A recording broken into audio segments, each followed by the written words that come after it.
Assalamualaikum warahmatullahi wabarakatuh. Kami dari kelompok 1 Fakultas Teknik Sipil dan Perencanaan dengan mata kuliah Teknik Lingkungan akan mempresentasikan tugas kami yang berjudul Analisis Dampak dari Limbah Sabun Cuci Tangan Terhadap Lingkungan dengan dosen pengampu yaitu Ibu Irna Hendriani STMT. Sebelum dimulai, saya akan memperkenalkan anggota kelompok 1. Yang pertama ada Anissa Aulia dengan NPM 1970114996, Fahri Denwarta dengan NPM 1970111417, kemudian Kevin Christopher G dengan NPM 1970114666, lalu M Sultan Rizky dengan NPM 1970110505, dan yang terakhir ada Patricia Alsikama dengan NPM 1970113999. Pandemi COVID-19 ini memiliki dampak negatif yang cukup besar di berbagai sendi kehidupan masyarakat Indonesia, tetapi bukan sisi buruk saja yang ditimbulkan. Akan tetapi, pandemi COVID-19 ini melahirkan budaya baru yang masif, yaitu berupa kebiasaan cuci tangan dengan sabun. Oleh karena itu, penyediaan sarana cuci tangan sekarang menjadi suatu keharusan. Adapun dampak dari kebiasaan cuci tangan di sarana yang tidak ideal yaitu limbah sabun yang dihasilkan dapat menggenang maupun meresap ke dalam tanah. Sementara itu, zat fosfat yang terdapat pada sisa sabun dapat membuat menipisnya kadar oksigen pada air, sehingga merusak ekosistem air dan organisme yang ada di dalamnya. Zat fosfat ini juga menyebabkan eutrofikasi pada ekosistem air. Eutrofikasi sendiri yaitu kondisi pertumbuhan tanaman enceng gondok dan ganggang begitu pesat, sehingga dapat menghambat sirkulasi oksigen dan sinar matahari. Zat kimia pada sisa sabun yang menyerap ke dalam tanah pun dapat mengurangi kualitas air tanah, yang menyebabkan tanah kehilangan nutrisi alaminya dan juga kesuburannya, yang berakibat tanaman di sekitarnya menjadi sulit untuk tumbuh.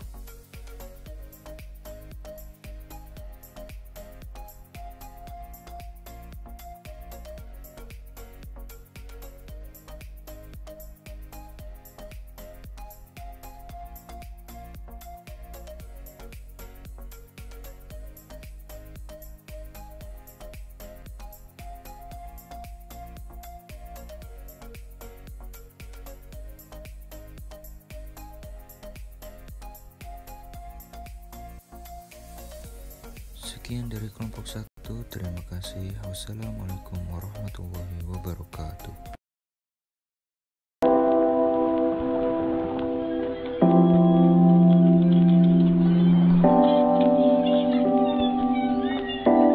Hai, nama saya Yayang dan saya dari kelas B2 Teknik Sipil Universitas Balikpapan. Saya ingin membahas tentang dampak COVID-19 terhadap lingkungan. COVID-19 seperti yang kita ketahui, setiap hari semakin bertambah jumlahnya dan kita tidak tahu titik terang itu sampai kapan selesai, tidak ada yang bisa memperkirakan.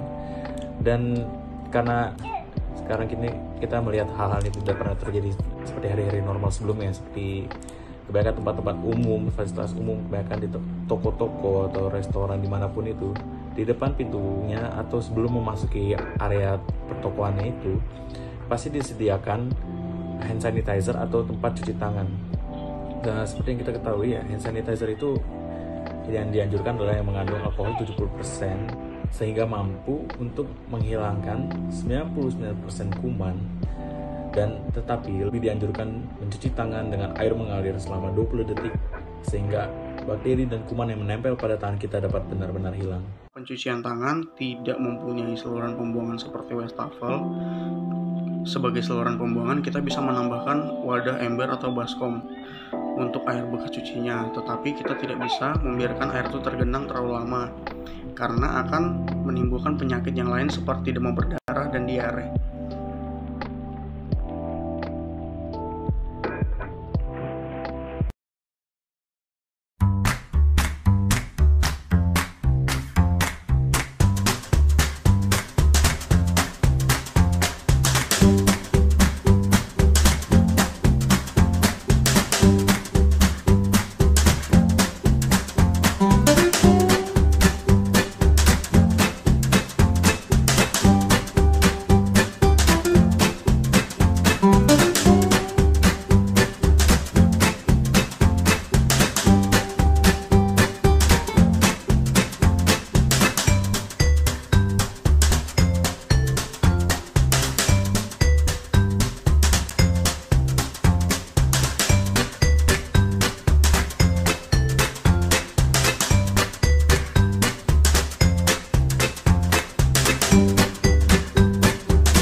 Assalamualaikum warahmatullahi wabarakatuh. Kami dari kelompok 5, kelas B, semester 2, Fakultas Teknik Sipil dan Perencanaan Universitas Balikpapan.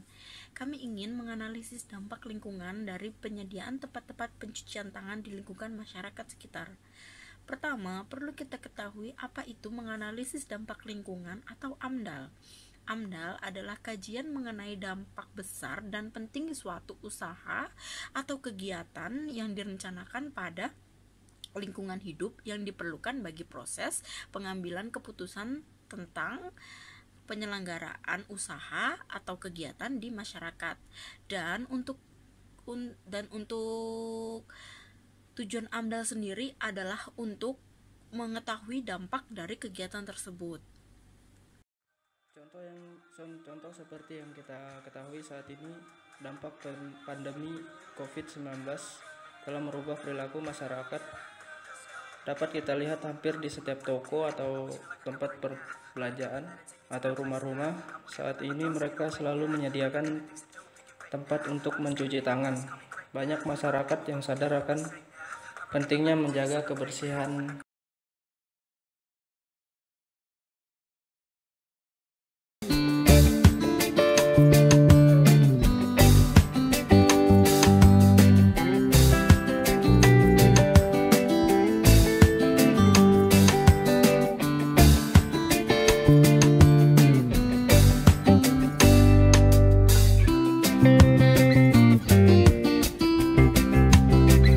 Kemudian tujuan dan fungsi manfaat dari gambar pertama adalah mencuci tangan ketika mau masuk ke suatu toko. Kemudian untuk tempat pembuangan air cuci tangan sebaiknya disediakan wadah untuk menampung air sesudah cuci tangan. Lalu jika wadah tersebut penuh sebaiknya dibuang ke selokan agar air supaya tidak terjadi genangan air. Dan untuk gambar ketiga, tujuan, fungsi, dan manfaatnya sama. Tetapi pada gambar ketiga sebaiknya air yang sudah penuh di wadah agar tidak dibuang sembarangan supaya air tidak tergenang seperti pada gambar ketiga. Baik, itu tadi adalah analisis mengenai dampak lingkungan, penyediaan tempat-tempat pencucian tangan di lingkungan masyarakat dari kelompok kami. Kurang lebihnya kami mohon maaf. Terima kasih telah menonton video kami. Assalamualaikum warahmatullahi wabarakatuh.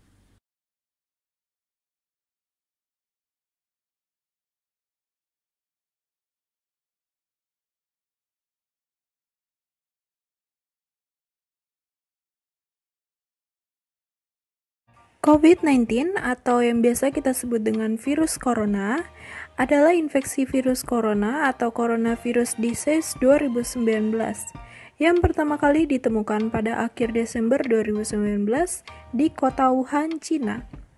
Ketua WHO, Tedros Adhanom Ghebreyesus menjelaskan bahwa COVID-19 merupakan singkatan dari CO yang artinya corona, V berarti virus, dan D untuk disease atau penyakit, dan 19 yang berarti 2019. Virus ini merupakan jenis baru dari coronavirus yang menular ke manusia dan termasuk di dalam golongan keluarga besar coronavirus yang menyerang pernapasan, seperti diantaranya flu biasa hingga penyakit Middle East Respiratory Syndrome atau MERS-CoV, dan juga Severe Acute Respiratory Syndrome atau SARS-CoV. Virus corona bersifat zoonosis, yang artinya ditularkan antara hewan kepada manusia. Virus corona dapat menyerang siapapun, akan tetapi bayi dan anak kecil serta orang tua dengan kekebalan tubuh yang lemah lebih rentan terhadap serangan virus ini. Pada manusia, ada beberapa faktor umum yang menyebabkan coronavirus menyebar dengan mudah, yaitu 1. Percikan air liur, baik di batuk maupun di bersin. 2. Menyentuh tangan atau wajah orang yang terinfeksi. 3. Menyentuh mata, hidung, atau mulut setelah memegang barang yang terkena percikan air liur pengidap virus corona. Dan yang keempat adalah tinja atau feses. Tetapi melalui itu jarang terjadi. Gejala virus corona. yaitu demam tinggi di atas 38 derajat Celcius, sesak atau kesulitan untuk bernapas, batuk, sakit kepala, lemas, dan juga sakit tenggorokan. Pada kasus ini, batuk dapat berbeda-beda tergantung orang tersebut. Bisa batuk kering dan juga batuk berlendir. Gejala-gejala tersebut adalah gejala umum orang tertular virus corona. Gejala dapat berbeda-beda tergantung tingkat sistem kekebalan tubuh dan juga orang-orang yang sudah mempunyai penyakit sebelumnya, seperti penyakit riwayat jantung atau paru-paru. Gejala yang dirasakan orang-orang tersebut lebih parah daripada gejala umum penderita virus corona. Masa inkubasi virus corona belum diketahui secara pasti. Namun rata-rata gejala yang tumbuh setelah 2-14 hari setelah virus pertama masuk ke dalam tubuh. Gejala virus corona hampir sama dengan gejala demam dan flu biasa. Saat seseorang terkena gejala tersebut, mereka banyak yang bertanya, kapan harus ke dokter? Jika gejala yang dirasakan seperti corona tidak kunjung sembuh dalam hitungan hari, malah semakin memburuk dan berkembang biak di dalam tubuh, segeralah pergi ke dokter di pelayanan kesehatan terdekat untuk mendapatkan penanganan yang tepat. Diagnosis dan penanganan yang tepat dan cepat dapat meningkatkan peluang kesembuhan pada penderita penyakit tersebut. Di saat pandemi seperti ini, kita harus bisa menjaga diri sendiri agar terhindar dari virus corona, yaitu dengan cara melakukan social distancing, dengan tetap di rumah saja, mencuci tangan setiap waktu, berjemur di pagi hari 10-15 menit, dan juga mengonsumsi suplemen atau vitamin. Apabila kita terpaksa untuk keluar rumah, untuk bekerja, atau mempunyai kepentingan, kita harus tetap menggunakan masker dan menjaga jarak dari orang lain, serta menutup mulut kita saat kita bersin ataupun batuk. Nah, itu dia sedikit ringkasan tentang COVID-19.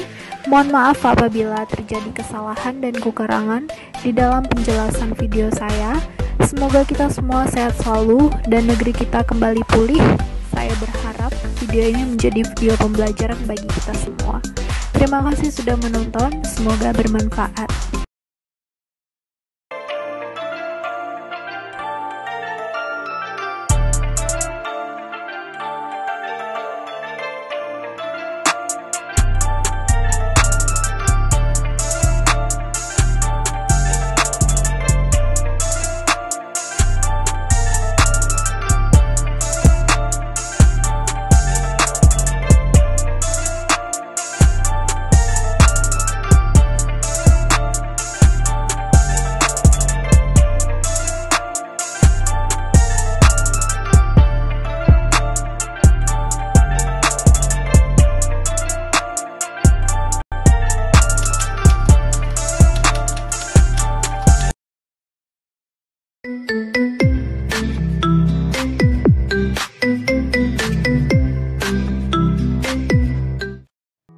Assalamualaikum warahmatullahi wabarakatuh. Di sini kita ingin menganalisis tema mengenai COVID-19. Untuk mencegah COVID-19 ini, kita harus menjaga kesehatan diri dan lingkungan. Dengan adanya diberlakukan hidup sehat, kita dianjurkan untuk selalu mencuci tangan. Dengan itu, kita harus memperhatikan saluran pencuci tangan tersebut, yaitu dengan membuat daerah resapan air atau saluran irigasi supaya air tidak mengalir kemana-mana dan mudah terjadi genangan, karena genangan air tersebut akan menimbulkan penyakit dan mudah terjadi banjir di lingkungan warga, sehingga warga sekitar merasa tidak nyaman atau terganggu. Selain mencuci tangan, kita juga dianjurkan untuk selalu memakai masker dan harus menjaga jarak apabila di luar rumah. Sekian dan terima kasih.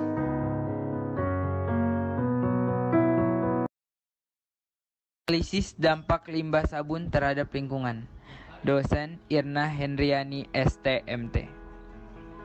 COVID-19 atau Coronavirus Disease adalah sebuah virus yang menyerang manusia dan hewan hingga menyebabkan penyakit seperti flu dan penyakit berbahaya lainnya. COVID-19 sendiri berdampak besar di berbagai sendi kehidupan seperti ekonomi. Adapun upaya yang dilakukan untuk meminimalisir terjangkitnya COVID-19 yaitu budaya mencuci tangan. Namun di balik budaya mencuci tangan sendiri memiliki dampak negatif terhadap lingkungan. Fosfat. Fosfat diketahui sebagai bahan kimia yang memicu pertumbuhan tak terkendali alga atau ganggang yang menutup permukaan air. Alga yang tumbuh tak terkendali akan mengganggu pertumbuhan ikan dan tanaman yang berada di dalam air, antara lain karena sinar matahari terhambat masuk, memicu eutrofikasi dan pencemaran air. Senyawa fosfat merupakan salah satu pencemaran air terbesar. 42% dari senyawa fosfat yang menyebabkan eutrofikasi pada ekosistem air, dan senyawa nonylphenol ethylene dapat membuat air jadi keruh dan merusak tanah. Eutrofikasi adalah suatu kondisi pesatnya pertumbuhan tanaman, enceng gondok, dan ganggang. Jika kondisi ini dibiarkan, maka permukaan sungai dan rawa akan tertutup tanaman ini. Dampak negatif akan dirasakan oleh biota air di bawahnya karena eutrofikasi menghambat sirkulasi oksigen dan sinar matahari. Lalu tumbuhnya ganggang yang pesat dapat meningkatkan unsur hara di dalamnya. Lama-kelamaan bukan tidak mungkin kondisi ini dapat menyebabkan biota di dalamnya mati atau bahkan mengalami kepunahan. Sekian dan terima kasih.